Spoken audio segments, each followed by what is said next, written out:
Hi Charlotte, thanks for joining us today for the Q&A on work-related stress. Hello. I think that you would also agree that we've all gone through some sort of stress over the last 12 months, and it's so important now more than ever to talk to one another and for businesses to understand the stress and impact, how stress can impact on people's lives and how they can minimise work-related stress.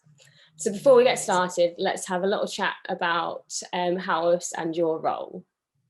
Okay, so I work for Howarths.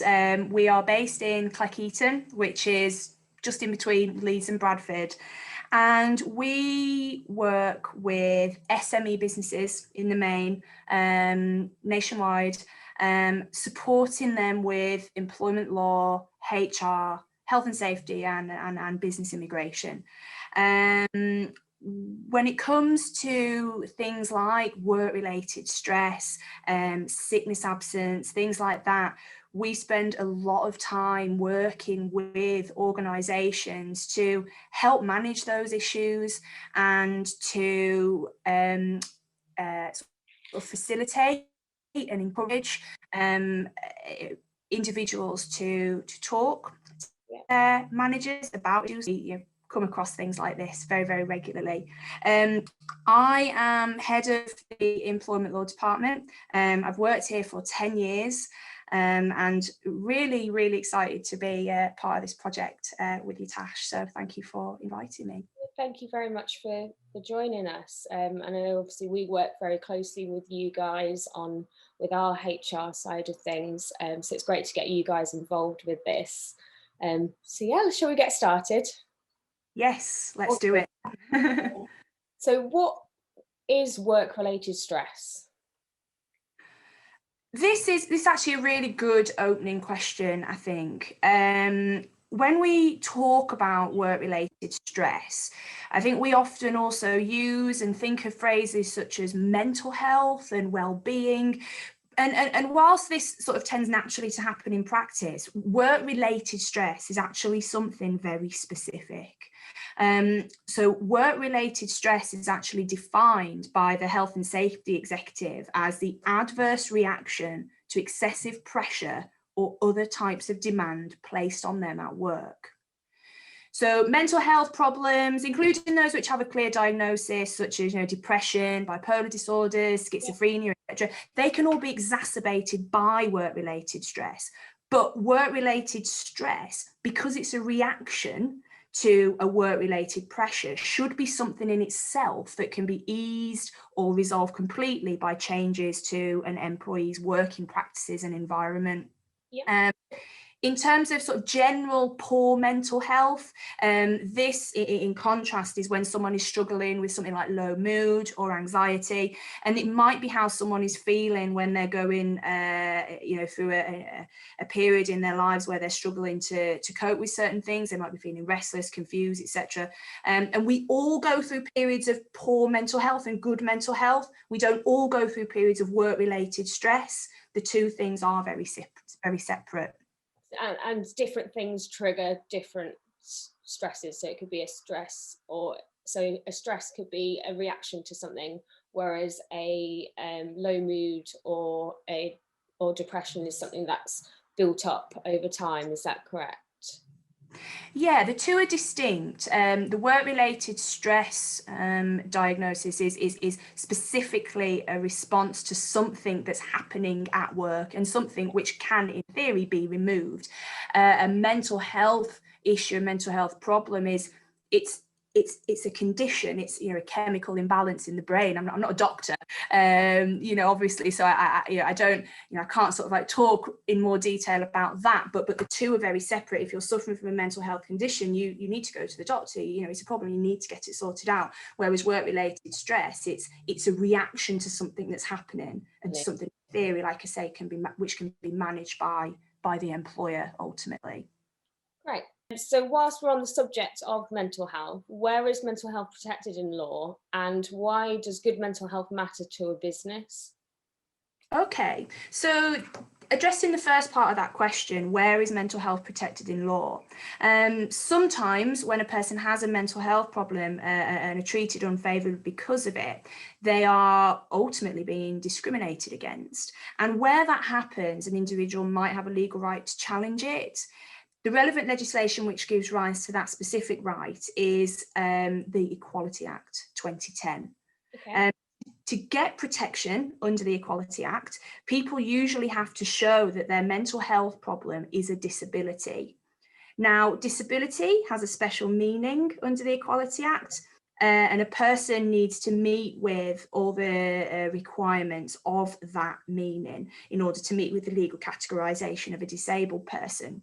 Okay. The definition, though, is really broad, and a lot of individuals who probably wouldn't necessarily consider themselves to be a disabled person in the day-to-day are actually captured by that legal definition. So in addition to the Equality Act, employers also have legal obligations under health and safety legislation, specifically in relation to work-related stress.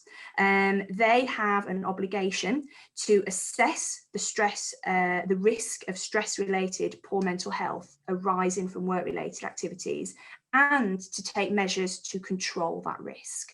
The Health and Safety Executive has some management standards in place which are designed to facilitate this. So it's sort of twofold. You've got your health and safety legislation on one side, and then you've got your Equality Act on the other.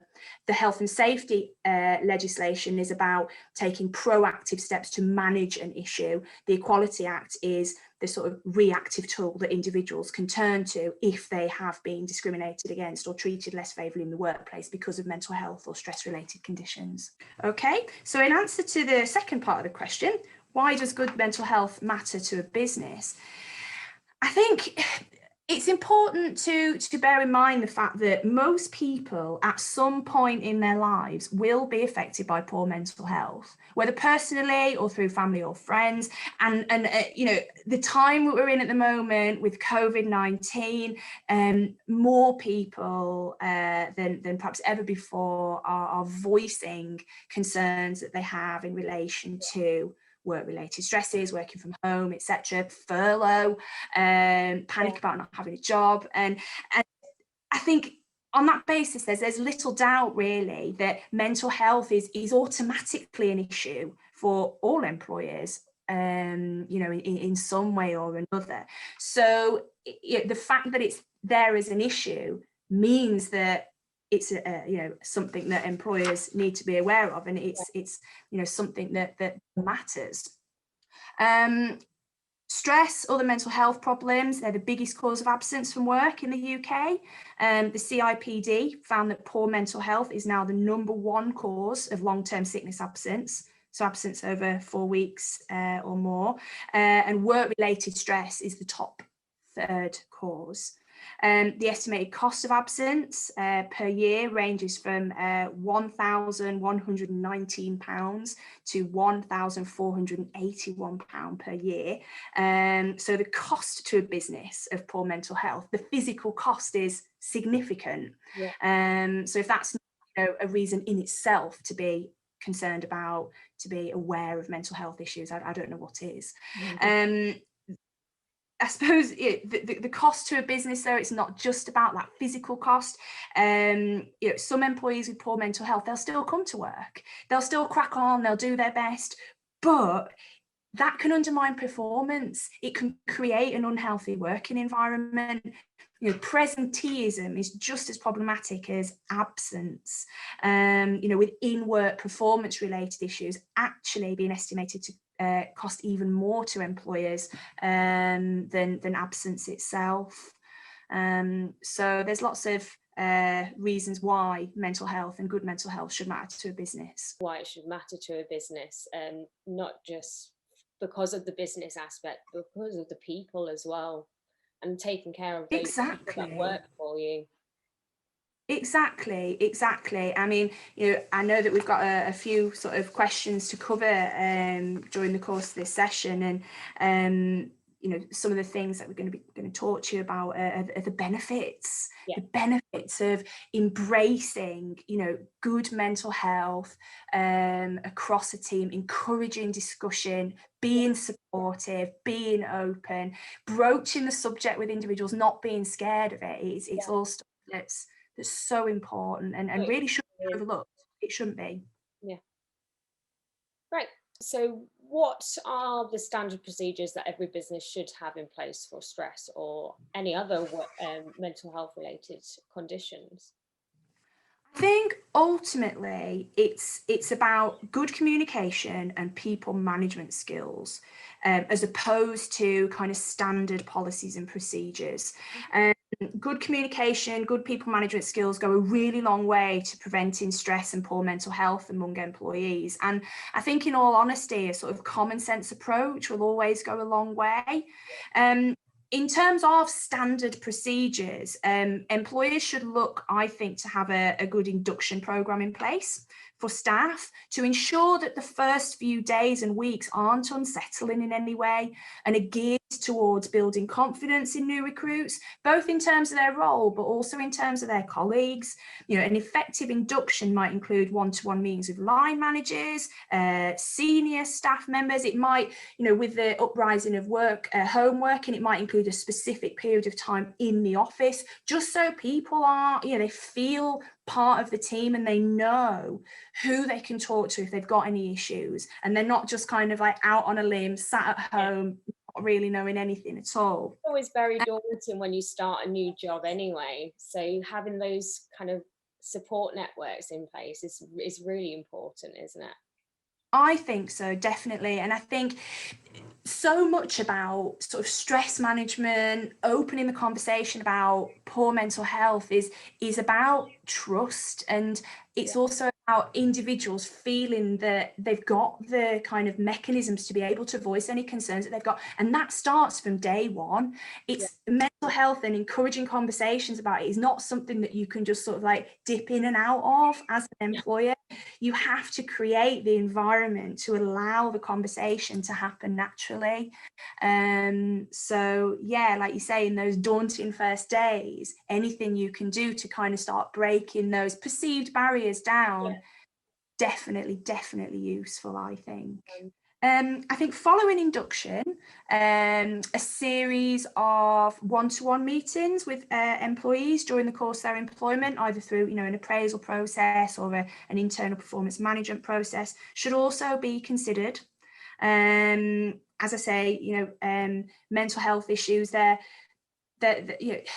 so personal, and one day somebody can be feeling on top of the world, the next day can be feeling at the bottom, and I think it's really important for managers and employers to understand their employees, and having formal touch points during the course of the year, during the course of the employment relationship, can be so good for building that relationship. Obviously, you can talk about the performance, you can talk about all the other stuff, but keep a little bit of time aside in those formal reviews to talk about how you're feeling, what's going on, are you coping all right?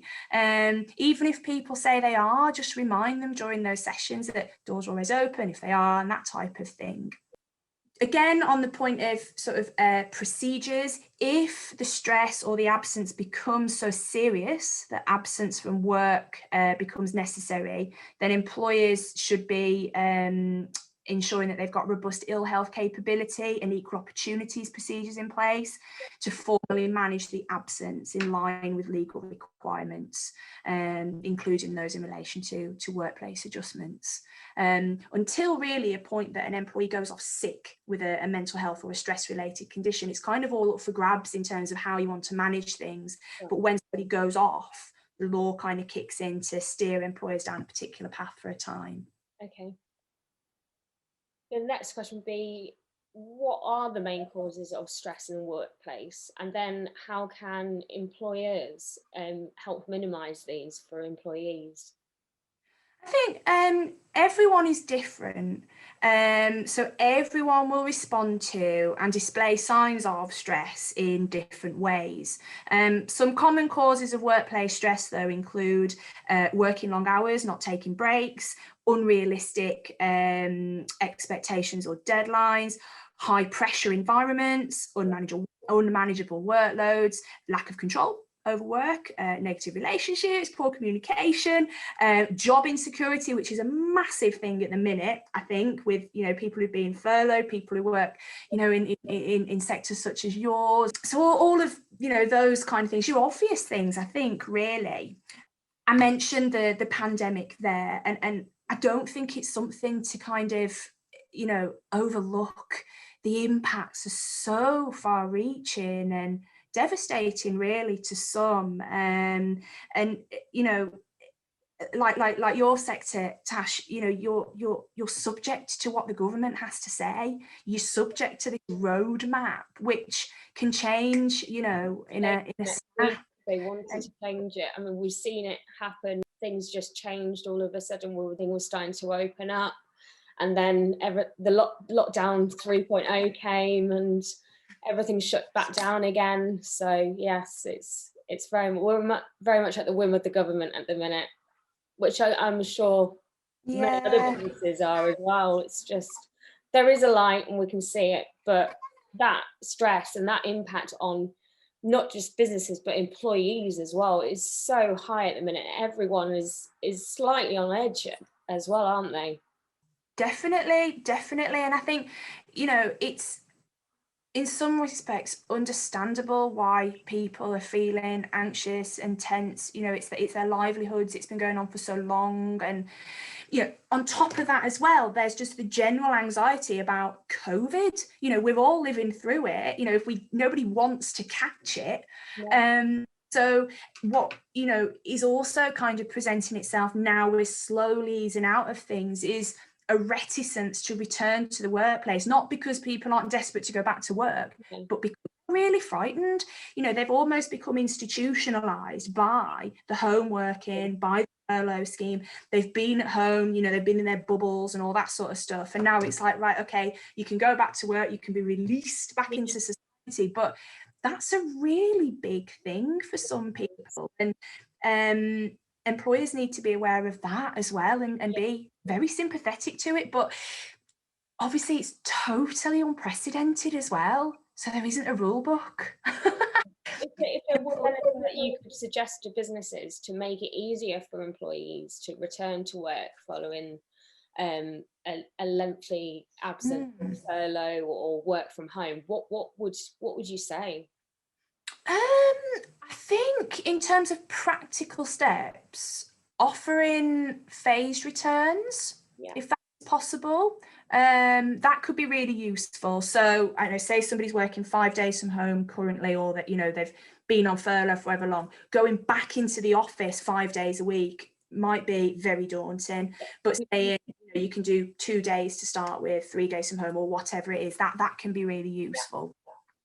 I think reassuring employees that the workplace is COVID safe is also critical, because people haven't been into the office for so long. They haven't seen, you know, the hand sanitizer and the wipes and all that sort of stuff. They might have heard about it, but actually showing your employees that you're taking it seriously because you have to, and they'll be safe. They'll be safe when they come to work, will also be very invaluable, I think. Yeah, I agree. Right. Just following on from the comments that we made about our industry and how that's been impacted. On a day-to-day business, we work to very, very tight deadlines, which is completely out of our control and can cause stress and strains on our employees. What would you suggest to us to be able to tackle that and help our employees? I think when a working environment is influenced by a third party, the best and potentially the only thing that an employer can do is really encourage their staff to talk. Yeah. Get the staff to open up when they're feeling the strain, when they think that the deadlines are unreasonable, when they're feeling the pressure. Because, you know, business is business. If you've got a client that's expecting something by a certain day and they're paying you for it, you've got to deliver. you can't contact the client and say, oh, you know, my staff are, you know, struggling with this. You've got to deliver on it, but not to all costs. And the way that you deal with that, like I say, is having the conversations with the individual. You know, early conversations, the earlier you can start talking to somebody about any pressures, any stress that they're feeling, the better, because you can identify early on any adjustments that might need to be made. So if a person is saying to you, look, I'm working on this project and I'm traveling into the office 5 days a week, I haven't got time to breathe, but if I could work from home, I could, you know, do a little bit more at the end, start and end of my day, or, you know, it'd take off an extra thing to worry about, then, you know, you can look to tweak things like that. Or if there's, you know, a scope for kind of delegation of tasks amongst a team to help someone out who's doing something busy, you know, all of those kinds of things can really help. But as an employer, you're not going to know what can help unless your employees talk to you. So that would be my absolute golden piece of advice, I think, there, to get your employees to talk. Communicating with each other. Yeah, exactly. It's part of the culture though as well. So sometimes it's easier said than done, because you need people to understand that that's a conversation that they're okay to have. So yeah, I say easier said than done sometimes.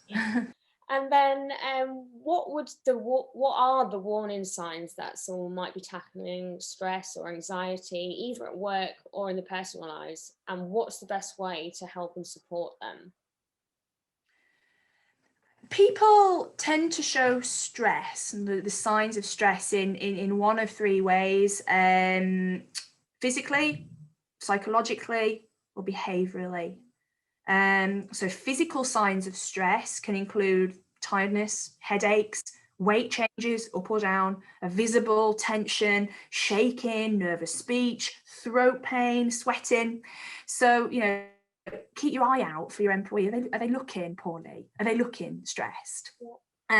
Psychological signs, you know, tearfulness, mood changes, indecision, loss of humour, increased sensitivity, distraction, confusion.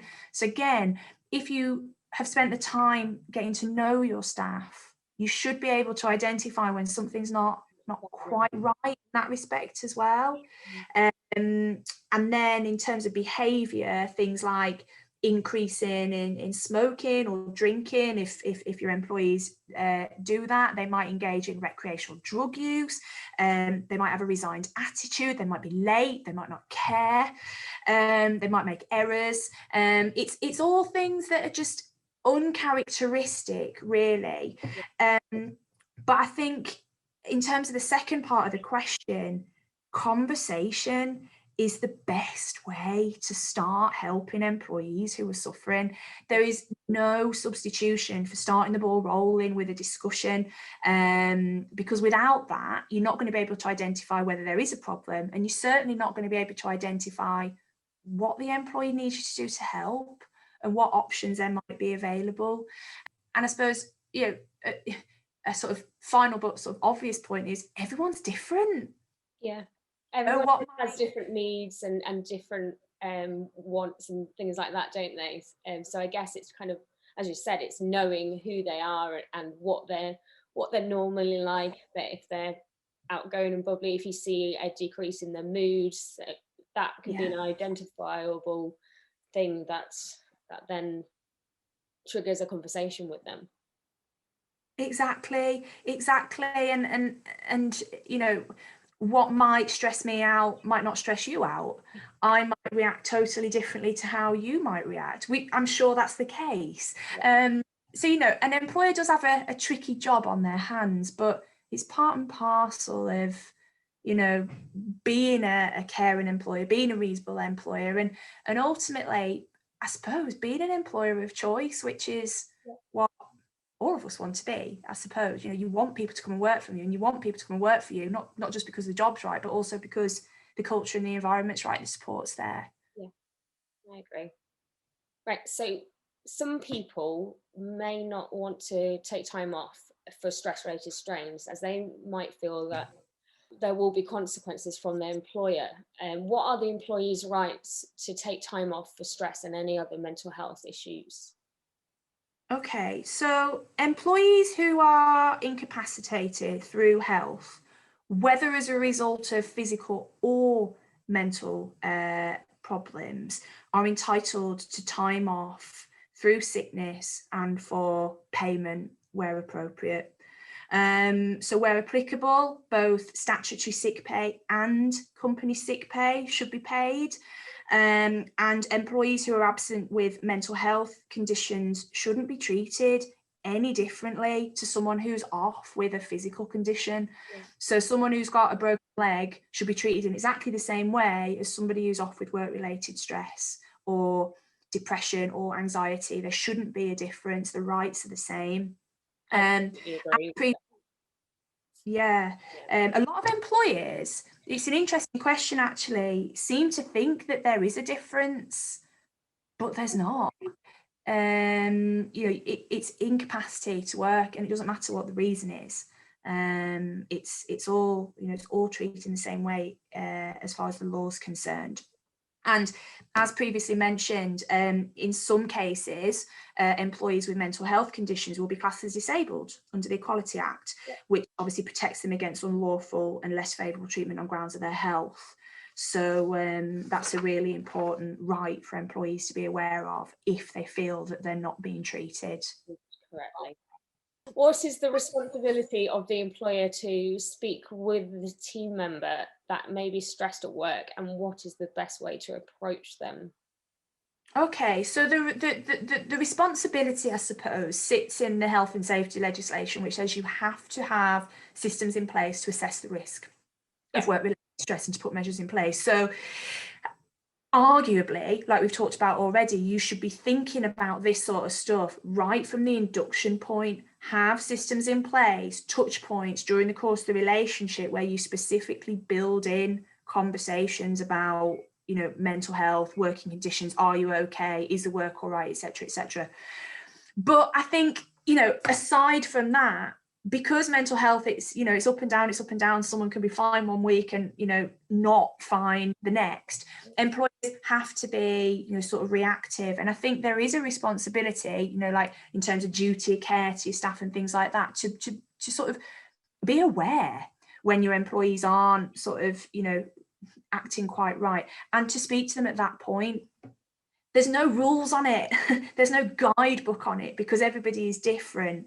But I think as soon as an employer gets a feeling that something's not right, they should speak to the individual then. That is when their responsibility, I believe, should start. My sort of personal view as well is it's always better to ask someone if they're okay rather than saying nothing at all. They might be fine, and if they are, they'll tell you that, and that's it, but they might not be, and you might have just been that one person who showed a little bit of compassion, which was all they needed to kind of start feeling better, to start talking. And that's what it's about. I think it's about being there. The employer in any individual's life, it's like another part of the sort of circle. You've got your family, your friends, your employer.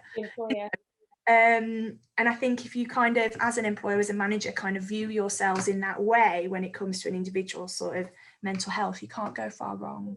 And I mean, like with work, you spend so much time at work, don't you? Probably spend more time at work with work people than you do with family and friends, because that takes up the most of your week anyway. So having someone there at work that you feel that is supportive of you is so important. 100%. I can't agree with that anymore. And I think as well, sometimes your colleagues are the people who are most attuned to you. And they work with you on a daily basis. They know what work's like and things like that, don't they? Exactly. And that's another really good point. There's some genuine empathy there. They get it. It's not like going home to your partner and saying, oh, I've had this work to do, and trying to explain it, and then the partner just going, all right. That sounds horrible. But if you speak to a work colleague, they understand the intricacies of it. They understand the difficulties, the pressure, the intensity, and I think that kind of shared sort of experience can be so useful, particularly in encouraging people to talk. And you know, for the purposes of spotting when somebody's quite off, it's invaluable. I agree. So, are there any outsourced platforms or programs that an employer or employees can utilize to help with work-related stress? Yeah, there's loads, Tash, loads and loads and loads. The charity Mind in particular has great resources for both employers and employees alike, and they're a very, very good place to start. If you're looking or interested in sort of outsourced platforms that can help, get on Google. I know it sounds a little bit trite, but there are you know, hundreds of places who can support, but each offering is slightly different. Yep. So you need to understand what it is you're looking for in order to sort of like work out who's best for you. But like I say, Mind is excellent for providing general but really useful advice. So I'd recommend looking at that in the first instance. Great, thank you.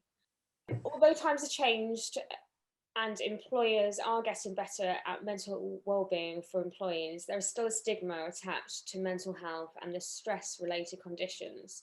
With that being said, some people may not feel comfortable in approaching their employer for fear of inadequacy or risk of losing their job.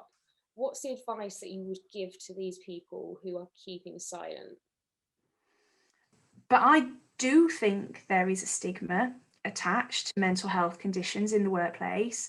And I think that each section of the workforce experiences different worries when thinking about raising any issues that they've got with their employer. So, for example, a woman returning from maternity leave might be really nervous about being considered as not being properly committed to her role. A man who opens up to his boss might be, you know, worried about being considered less of a man or something like that. And, you know, fears about effects on promotion, job stability, all of that sort of stuff will be present, I think, in many who are worried about opening up to their employer. In terms of those people who are sort of keeping silent for fear of these repercussions, I don't think there's a specific piece of advice that I can give because each case would be different. But going back to sort of previous, you know, comments, there are loads of organisations that exist to provide this type of support to people who are feeling nervous about opening up. And I think if I had to sort of, you know, pin my hat on something that I'd tell someone to do, I think it would be to encourage them to look into that, look into the specialist kind of support if they were feeling in need of help. Right, and would that be, would you say, talking to someone from Mind or Samaritans, for example, or would you source? I think talking to somebody, whoever it is the key. So yes, talking to someone from Mind, Samaritans, other mental health charities, there's loads of them, is certainly the way forward. You could even talk to ACAS if you wanted to understand more about your rights when it comes to mental health in the workplace and what your employer shouldn't say after you've disclosed you know, the fact that you're struggling with your mental health or you're feeling that work-related stress is becoming an issue. Yeah, talking to somebody, I mean, you can read up as well, but I think the talking is so important because it can be hard to verbalise how you're feeling. I think as well at the best of times.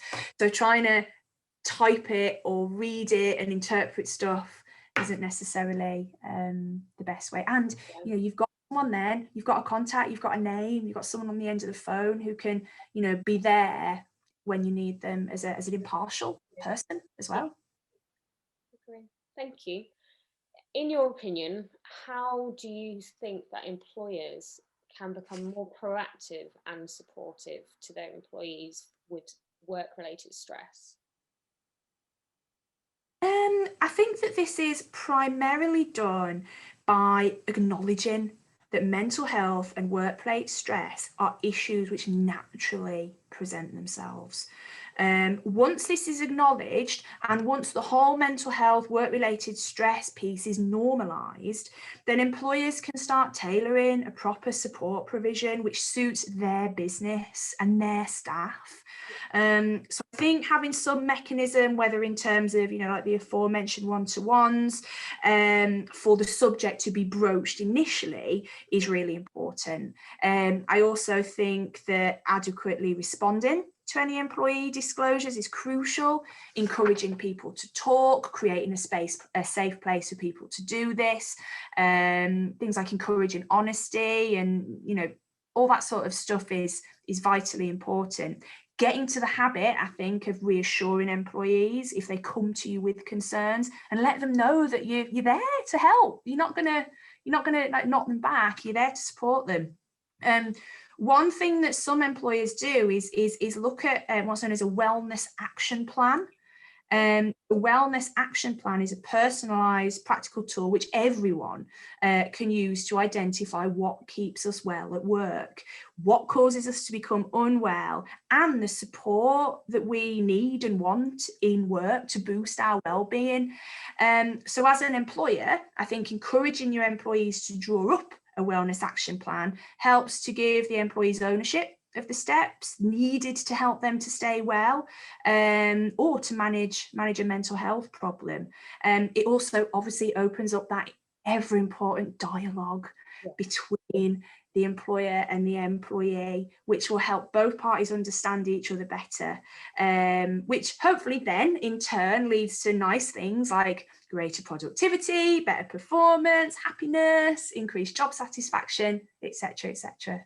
All the good things. Yeah. And we've kind of touched on this earlier on in our questions, but what's the responsibility of the employers? And then also, following on to that, what would be the responsibility of the employees? Okay, so in its strictest form, the employer's responsibilities are twofold. One, to assess the risk of stress-related poor mental health arising from work activities, and to take measures, whatever those measures might look like, to control that risk. And that's as per, obviously, the health and safety legislation. The second responsibility is to prevent employees from being unlawfully discriminated against or treated less favourably because of their health condition. And that's the Equality Act. Those are technically the only obligations as such, but it's what stems from those obligations, which is what's important. Yeah. In terms of employees' responsibilities, technically there aren't any.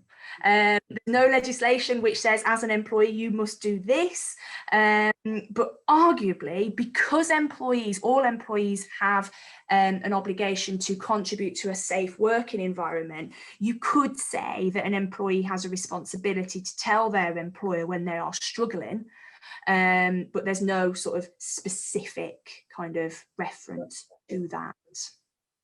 Okay, thank you. How can businesses facilitate in helping employees gain assistance from external operators or charities and things like that? I suppose this is ultimately an operational matter, and each business will differ, I'm sure. But common approaches include things like paid counselling, paid occupational health support. In practice, though, anything could be considered. It just depends on how far the employer wants to go. Yeah. There's no right or wrong, really. It's just what works for that business and their employees. Correct. Yeah. I mean, obviously, it's the individual first and foremostly. Yeah. Who the measure kind of needs to be tailored to, because otherwise what's the point?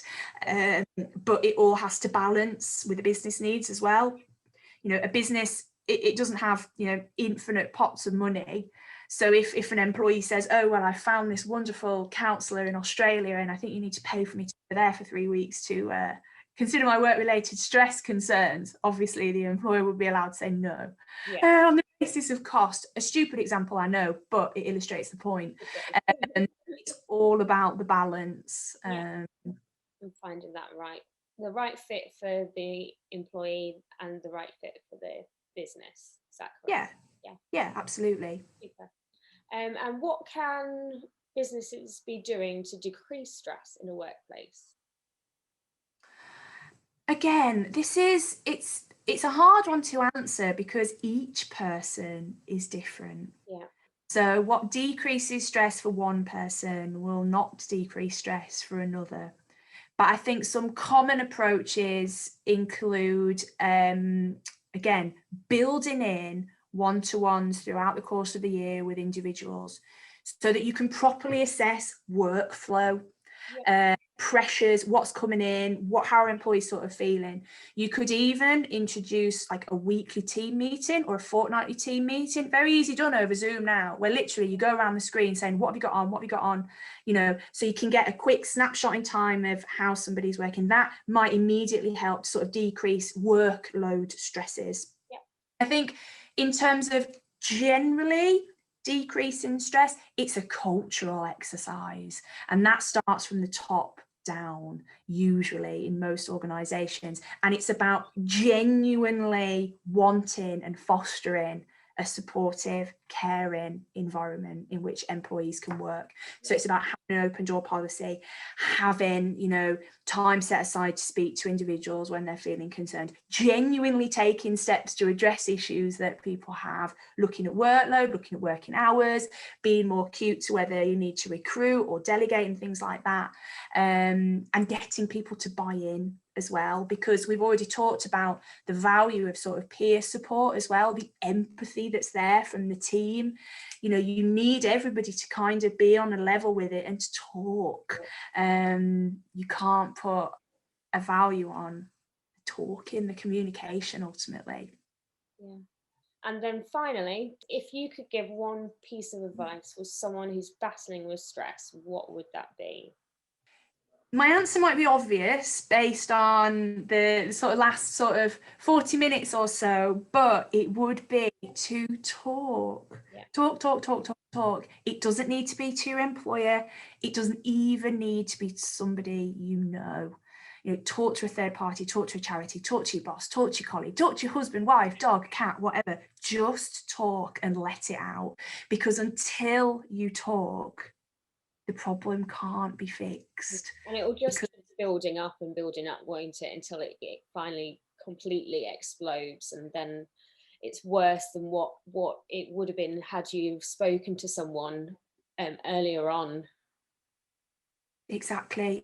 And when it comes to the workplace, I'm not saying that every conversation with an employer about mental health issues will run smoothly. It won't, probably.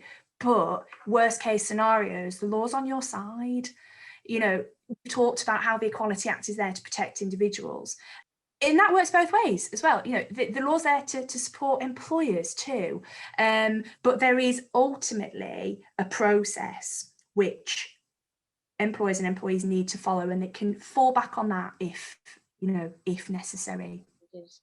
Great. Well, thank you very, very much for joining us today, and it's been very insightful listening to your advice and on everything. So thank you very much. No, you're very welcome. Thank you so much for having me. It's been great. Thank you.